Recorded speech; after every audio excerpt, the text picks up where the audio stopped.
코로나19 팬데믹의 위기, 지금 벌써 1년 이상 지속되고 있습니다. 코로나19 이 팬데믹이 제일 우리를 힘들게 하는 것은 우리를 겁박하고 있다는 것입니다. 많은 사람들에게 알게 모르게 두려움을 잔뜩 심어주고 있습니다. 두려움을 심어주면서 사람을 기피하게, 사람 만나는 것을 싫어하게 그렇게 만들고 있습니다. 어제 2021년 2월 6일자까지 한국의 국내 확진자가 8만 명을 넘어섰습니다. 사망자는 1,464명이다. 그렇게 나왔습니다. 지구촌 전체의 확진자는 무려 1억 명을 넘어서고 있습니다. 그리고 사망자가 230만 명을 넘어섰습니다. 지금 우리가 제일 많이 듣고 있는 말은 좀 거리를 둬라. 그래서 우리가 지금 거리를 두고 앉아 있는 것도 그렇습니다. 마스크를 꼭 좀 써라. 손을 매번 씻어라. 그리고 서로 만나는 것을 금지해라. 이제 곧 설날이 다가오는데 온 가족이 함께 모일 수 있는 그 기회도 지금 우리가 갖지 못하게 되는 그런 마음속에 답답함을 느끼고 있습니다. 그동안 예배 모이는 것도 힘들었고 지금 10%만 이 공간의 10%만 우리가 함께 모일 수 있다고 하는 것, 그러면서 우리의 일상성들이 자꾸만 뒤죽박죽되고 있습니다. 친구 만나는 것도 무려 우리의 삶의 자리에서 가장 소중한 예배를 드리는 것도 우리가 힘들어하는 이 시대에 살고 있습니다. 이것을 우리는 uncontact society라고 그렇게 부르고 있습니다. 비대면의 사회다, 그렇게 말을 하고 있습니다. 저는 이 비대면의 사회를 보면서 성경을 다시 이렇게 들여다보았습니다. 그랬더니 2000년 전에 이 비대면의 아픔을 간직하며 평생을 살아왔던 한 인물이 보여졌습니다. 그는 오늘 본문에서 등장하는 다른 사람이 아닌 맹인 바디메오입니다. 여러분, 맹인이란 내 앞에 누가 있는지 그 사람 앞에 있어도 보여지지를 않습니다. 대면을 할 수가 없습니다. 분명히 앞에 있는데 대면을 할 수가 없습니다.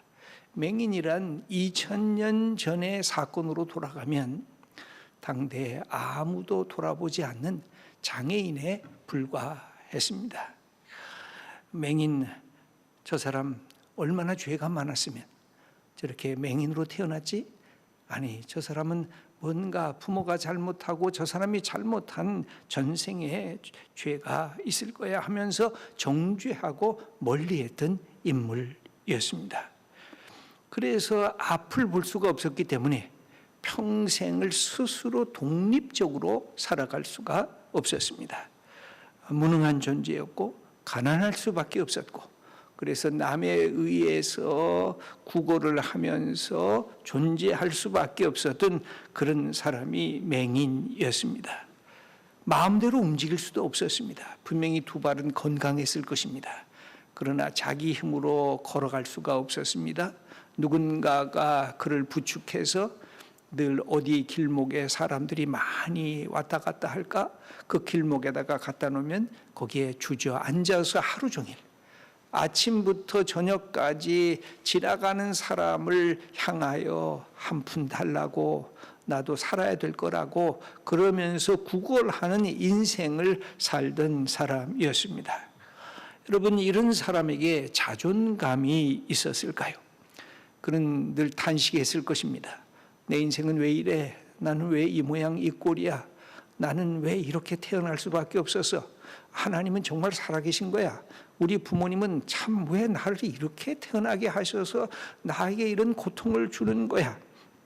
하나님을 원망하고 부모님께 불평하고 세상을 탄식하면서 살아갈 수밖에 없었던 그런 맹인이었습니다.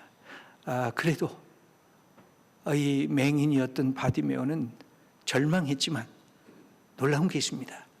절망했지만 포기하지는 아니했습니다. 자기가 부족하다는 사실을 알고 내 인생이 스스로 일어날 수 없다는 사실을 알면서도 이 맹인 바디메오에게는 한 가지 뭐가 있었느냐? 기다림이 있었습니다. 여러분, 우리 인생에 절망하고 포기까지 안 하면 괜찮습니다. 여러분, 내가 부족한지를 알지만 내 속에 기다림이 있으면 괜찮은 것입니다. 그러면 다시 시도하고 다시 변화될 수가 있습니다. 그래서 자기 스스로를 이렇게 고통 속에 있음에도 불구하고 포기하지 않았습니다. 자기 생명을 죽음으로 몰아가지를 않았습니다. 이것이 이 바디메오가 갖고 있었던 새로운 변화, 새로운 전기에 갈 수 있는 기회가 되는 것입니다. 여러분, 우리 인생에도 바디메오와 같은 아픔들이 있습니다.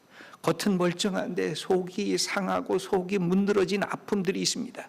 육체적인 질병만 있는 것이 아니라 우리의 정신적인 고통도 있습니다. 괜히 우울증 속에서 나를 학대하는 나의 어리석음도 있습니다. 뭔가 잘 안 되면 다른 사람이 갖고 있는데 나는 가진 것이 없으면 왜 나는 없을까? 저 사람은 왜 많을까? 왜 내게는 이런 것들이 하나도 주어지지 않았을까 하면서 탄식하고 실망하는 우리의 모습들이 있습니다. 그러나 그때 포기해서는 안 됩니다. 그때 기다림까지 놓쳐서는 안 되는 것입니다. 여기에서 이 맹인 바디메오가 그의 삶을 전폭적으로 변화시키는 역사가 일어나게 되는데 그게 뭘까요? 저는 오늘 그의 삶에 큰 변화를 가져다 주는 두 구절, 그 본문 말씀을 먼저 읽어보면서 어떤 변화가 이 바디메오에게 일어났는가 하는 것을 말씀 나누고자 합니다. 먼저 46절을 보면 그들이 여리고에 이르렀더니 예수께서 제자들과 허다한 무리와 함께 여리고에서 나가실 때, 아마 예루살렘에 올라가시기 위해서 이 여리고는 이 사해의 그 북단에 있는데 예루살렘에서 보면은 북동쪽에 있는 그런 도시였습니다. 이것은 지중해보다도 한 250m 낮고 그다음에 예루살렘은 한 750m 되니까 여리고에서부터 예루살렘까지 올라가면 약 1000m 고지를 올라가는 그런 낮은 곳이었습니다. 이곳을 이제 떠나서 예수님이 예루살렘으로 올라가는 그 장면이 오늘 본문입니다. 거기에 여리고에서 나가실 때에 디메오의 아들인 맹인 거지 바디메오가 이 이름이 알려진 걸 보면 나중에 너 누구니? 너 바디메오의 아들이구나 하면서 그의 인생이 이름 없는 인생이었다가 이름 있는 인생으로 바뀌어지는 그 모습인 것입니다. 근데 본래는 어떤 사람이었느냐? 길가에 앉았다가, 여러분 길이란 뭐예요? 길이란 가는 데 아니에요. 길이란 중심에 서서 가는 자리 아니에요. 근데 이 맹인은 늘 길가에만 있었습니다. 길 중심에 들어오지를 못했습니다. 그리고 어떻게 했습니까? 걸어가야 되는데, 때로는 뛰어가야 되는데, 거기는 움직이는 시간인데 바로 길가에 주저앉아 있었습니다. 그것이 그가 갖고 있는 생의 실존을 표현하고 있습니다. 중심에 들어오지 못하고 변두리에서 그 바깥에서 그것도 자기의 생을 움직이지 못하고 주저앉아서 인생을 자주하면서 탄식하던 그의 생이었습니다. 그것이 그의 일상적인 삶이었습니다. 그런데 여기 놀라운 변화가 일어납니다. 46절은 그렇게 기록이 되어 있는데 52절을 보면 예수께서 이르시되 가라 네 믿음이 너를 구원하였느니라 하시니, 그 다음이 오늘 본문에서 같이 관련되는 것입니다. 그가 곧 보게 되어 예수를 길에서 따르니라. 길이란 길 중심에서 길을 따라서, 이제는 길가에 주저앉아서 있었던 인생이었지만 그러나 예수님을 만나면서 길 중심에 들어서게 됩니다. 그리고 주저앉았던 인생이 그 길에서 움직이면서 예수의 제자로서 예수님의 뒤를 따르는 인생의 어마어마한 변화가 일어나게 됩니다. 여러분, 이게 무엇 때문에 이렇게 길가에 주저앉아 있었던 한 인생이 길 중심에 서서 뒤따라가는 인생으로 바뀌어졌던 그 중심의 사건이 뭘까요? 그것은 예수님을 만난 사건입니다. 여러분, 우리 인생에 예수님은 늘 이것을 우리에게 허락해 주십니다. 예수님은 내 인생이 남에 의해서 규정되는 인생인 줄 알고 탄식하면서 살았는데 예수님을 만난 순간 예수님은 우리에게 늘 축복을 해줍니다. 너는 너야. 너는 너 자신으로서 소중한 존재야. 너는 하나님의 아들이야. 너는 하나님의 딸이야. 너는 다른 사람과 비교하지만 너는 너대로 값진 존재야. 이 맹인이 돈을 많이 받은 게 아니에요. 이 맹인이 구걸해가지고 자기가 먹을 것을 수없이 얻어서 기뻐서 그런 것이 아니에요. 예수님을 만나면서 그의 삶이 바뀌어졌는데 중심이 아니라 주변적인 변두리 인생을 하면서 낙심하던 사람이었는데 이제는 길 중심에 서서 이제는 구걸을 할 필요가 없고 이제는 남에 의해서 규정되던 자기의 삶이었는데 여러분, 예수 믿는 게 왜 축복일까요? 그동안 우리 인생은 남에 의해서 자꾸만 규정이 돼요. 제가 공부를 잘하는데 얘야 너도 공부 잘해야지. 저 아들은 어떤 대학에 들어갔는데 너도 저 대학에 들어가야지. 그게 우리를 끊임없이 남에 의해서 규정을 받아요. 아내가 남편한테 옆집 아빠는 돈을 얼마 벌어오는데 당신은 얼마를 벌어오지? 그런 순간에 우리의 삶은 무너지게 돼 있어요. 남에 의해서 내가 조종이 되고 남에 의해서 내가 규정이 되면, 근데 예수님은 그 만나는 사람들에게 그렇게 말씀하시는 것입니다. 너는 남에 의해서 조종되는 사람이 아니라 너 한 사람으로서 하나님이 기뻐하시는 존재라고 가르쳐 주는 것입니다. 그래서 그동안 얼거매였던 그 속에 자기를 붙들어매었던 그의 열등감, 그의 자존감에 파괴했던 그의 삶의 모든 것을 훌훌 벗어버리는 역사가 나타나게 된 것입니다. 그게 뭘까요? 더 자세히 우리는 살펴볼 필요가 있습니다. 독자성이 없던 그가 어떤 변화를 가져다 주었을까요?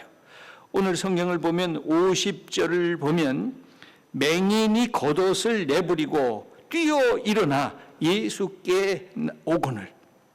수동적 인생이었어요. 늘 남에 의해서 이끌리는 인생이었어요.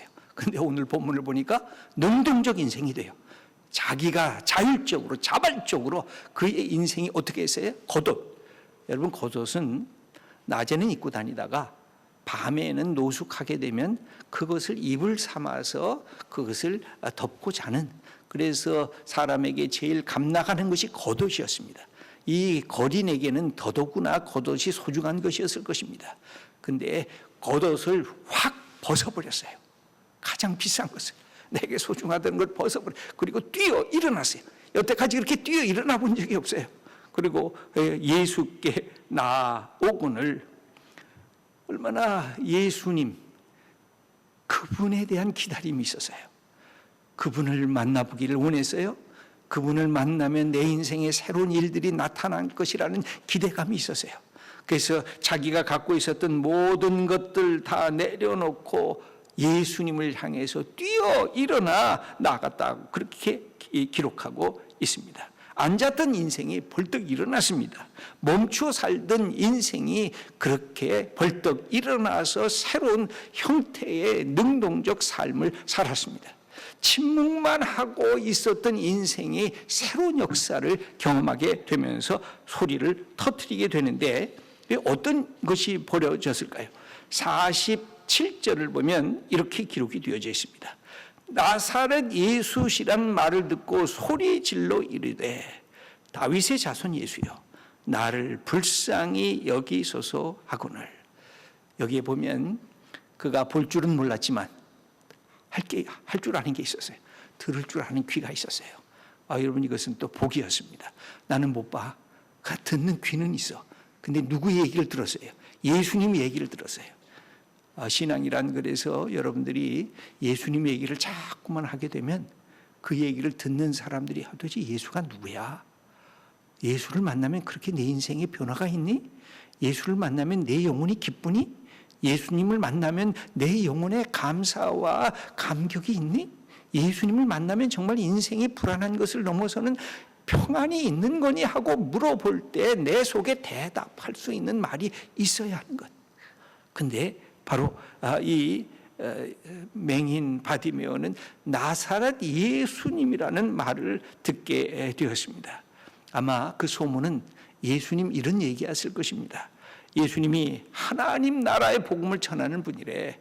저분이 회개하라, 하나님 나라가 가까이 왔다, 그렇게 선언하는 분이야. 아니 저분은 사람의 죄도 용서하시는 분이래. 아니 저분은 물고기 2마리와 빵 5개로 5,000명이나 먹이신 분이래. 저분 앞에 가면 귀신이 쫓겨나가고 저분 앞에 가면 병든 자가 병이 치유되는 역사가 나타나는 분이래. 아마 저분이 다윗의 아들 메시아가 아닌가, 이런 세상의 소문을 들었습니다. 그러면서 예수님이 바로 내 옆에 지나간대.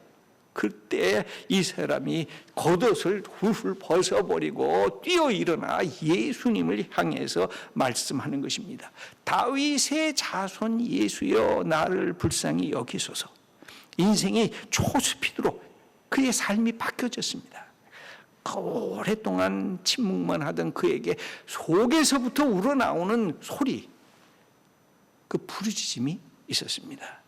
다윗의 자손 예수여, 나를 불쌍히 여기소서. 이게 그가 갖고 있었던 예수님에 대한 기대였어요. 당신이 정말 메시아입니까? 당신이 하나님의 아들입니까? 그럼 나를 불쌍히 여기소서.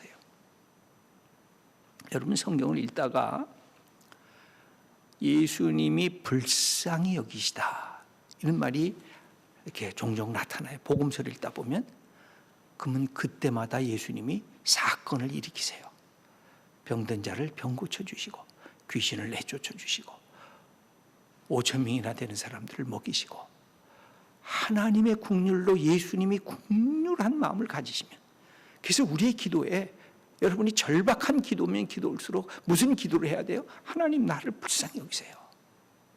하나님, 내가 모든 것을 다 주님 앞에 이렇게 보여드리잖아요. 나 아무것도 없어요. 다윗의 자손 예수요, 나를 불쌍히 여기소서. 그랬더니 옆에 있었던 사람들이 시끄럽다고 좀 조용 좀 하라고. 그랬더니 예수님의 귀에 들릴 때까지 2번, 3번 반복해서 다윗의 자손 예수여, 나를 불쌍히 여기소서. 성경을 보면 더욱 크게 소리질러 48절에 그렇게 기록이 되어 있어요. 많은 사람이 꾸짖어 잠잠하라 하되 그가 더욱 크게 소리질러 이르되 다윗의 자손이여, 나를 불쌍히 여기소서. 그때 예수님이 그 음성을 듣게 됐습니다. 그래? 그걸 불러라. 그랬더니 옆에 있었던 사람들이 예수님이 너를 부른다, 그런 얘기를 듣고 예수님 앞에 서게 되었습니다. 이때가 매우 중요합니다.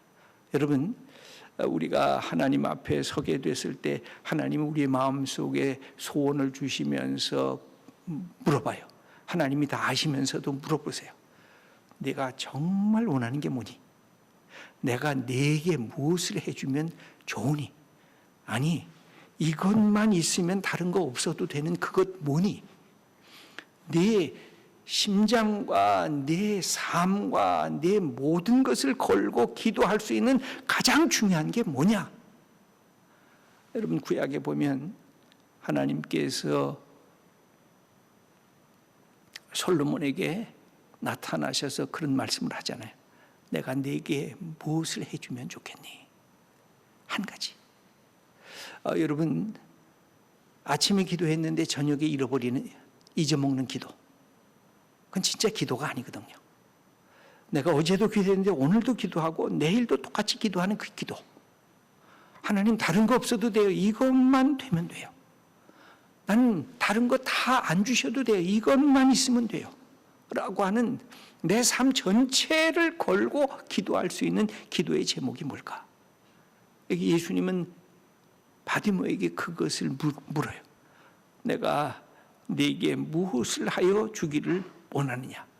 너를 위해서 뭘 해줄고? 이것은 애정어린 인격적인 그런 예수님의 말씀이에요. 이 말씀을 들을 때 바디모의 가슴이 막 뛰었어요. 내가 예수님에게 여러분 뭐라고 구할까요? 나 좀 먹을 거 사게 돈 좀 주시라고. 보통 사람에게는 그렇게 구했을 거예요. 그런데 여기서 그렇게 안 구했어요. 한마디. 주님, 내가 보기를 원합니다. 여기 51절 상반절 제가 먼저 읽을게요. 예수께서 말씀하여 이르시되 네게 무엇을 하여 주기를 원하느냐? 그랬더니 51절 하반절에 맹인이 이르되 선생님, 내가 주님을 다 모릅니다만 선생님, 보기를 원합니다. 이 한마디예요. 보기를 원합니다. 다른 어떤 것, 지금 돈도 다른 어떤 것도 내게 필요하지 않습니다. 나는 가장 중요한 눈이 치유, 이 고침받음이 필요합니다. 그러면 내가 다른 사람에 의해서 내가 규정받는 사람이 아니라 나는 나대로 살 수가 있습니다. 나는 하나님의 주신 아들로 내 인생을 걸어갈 수가 있습니다. 나는 일할 수 있습니다. 나는 노동할 수 있어요. 내가 열심히 해서 내 입에 불칠을 할 수가 있어요. 나는 지금 제일 중요한 것은 보는 것입니다. 그랬더니 예수님이 52절에 예수께서 이르시되 가라, 네 믿음이 너를 구원하였느니라 하시니, 여기 네 믿음이라 그래요. 내가 믿는다 소리 안 했어요. 근데 네 믿음이라 그래. 뭐가 믿음일까요? 예수님의 소식을 듣고 예수님을 향해서 열망하면서 달려가는 것이 그게 믿음이에요. 예수님이 들을 수 있도록 다윗의 자손 예수여, 나를 좀 불쌍히 여겨달라고 그렇게 소리친 게 그게 믿음이에요. 그리고 내게 무엇을 해주기를 원하느냐고 물었을 때 나 보기 원해요. 보기 원해요. 그 말한 것이 믿음이에요. 여러분, 우리는 어떻습니까? 우리는 정말 하나님 앞에 간절히 내 온몸을 갖고 기도하는 기도의 제목이 있습니까? 주님, 내가 내 남편 위해서도 기도하고 내 아내, 내 자식들 위해서 기도하고 내 기업들 위해서 기도하는데 하나님, 그게 내 인생의 전체를 걸고 할 기도인가요? 아니면 내가 내 인생 전체를 하고 기도할 기도의 제목이 있는 것일까요? 이름 없었던 거린이 이름이 밝혀지게 되고 길가에 앉아 있었던 인물이 삶의 중심에 들어와서 길에서 예수님을 쫓아가게 되는 이 모습이 바로 오늘 본문 속에 나타난 축복인 것입니다. 여러분, 혹시 가끔 나는 길가에 앉아 있는 사람이야, 나는 흙수저밖에 안 돼, 다른 사람들은 많이 갖고 있는 것 같은데 나는 별 볼 일이 없는 것 같아, 탄식하면서 우리의 인생에 알게 모를 분노가, 알게 모를 불평이 나를 지배하면서 살아가고 있지 않았나요? 남에 의해서 내가 규정이 되고, 저 사람은 많은데 너는 없지, 저 사람은 힘이 있는데 너는 약하지, 저 사람은 강한데 너는 뭐 자랑할 게 있냐 라고 생각하는 것이 내 인생을 붙들어 매면서 그 속에서 살아간 적은 없었는지, 그럴 때 우리가 어디에다가 다시 소망을 둬야 될까? 여러분, 예수님. 왜 예수님을 믿을까요? 예수님, 이 좋은 날에 왜 우리가 교회 나와서 예배를 드려야 될까요? 우리가 갖고 있는 우리의 사랑과 우리의 모든 것들을 왜 예수님에게 드려야 될까요? 예수님 속에 내 인생을 바꿀 하나님의 말씀과 하나님의 해결책이 있기 때문에 그렇습니다. 저도 이 본문을 보면서 뭘 내가 구해야 되는가? 건강을 구해야 될까? 내 안에 내 자녀들을 위해서 기도하는 게 내 인생의 첫 번째 제목일까? 내가 어떻게 사는 것, 뭐가 내 인생의 첫 번째 제목일까? 하나님, 나를 통해 하나님께서 영광을 받으소서. 말씀 증거할 때 말씀의 지혜와 능력이 나타나게 하옵소서. 다른 것 다 모자라도 됩니다. 다른 것 다 없어도 됩니다. 주님이 영광 받으시옵소서. 이것밖에 내게 너 나한테 뭐 원하냐? 사랑하는 성도 여러분, 내게 가장 소중하게 하나님 앞에 요청하는 게 뭘까요? 요청하세요. 내 온몸으로, 내 평생, 내가 주님 앞에 서는 그날까지 계속할 그 기도 제목. 그러면 하나님께서 우리 예수님을 통해서 하신 말씀이 있습니다. 내가 먼저 하나님의 나라와 의를 구하라. 그러면 네게 필요한 먹고 마실 것 넘치도록 너에게 줄 거다. 여러분, 이 약속된 말씀을 갖고 오늘도 기도하면서 주님이 내 인생을 바꿔 놓으시는 것, 남에 의해서 규정된 인생이 아니라 주님, 나 하나님의 아들, 하나님의 딸이에요. 나 하나님의 자녀된 특권을 갖고 살겠어요. 이렇게 선언하면서 나가는 하나님의 귀한 자녀들 다 되시기를 축원합니다.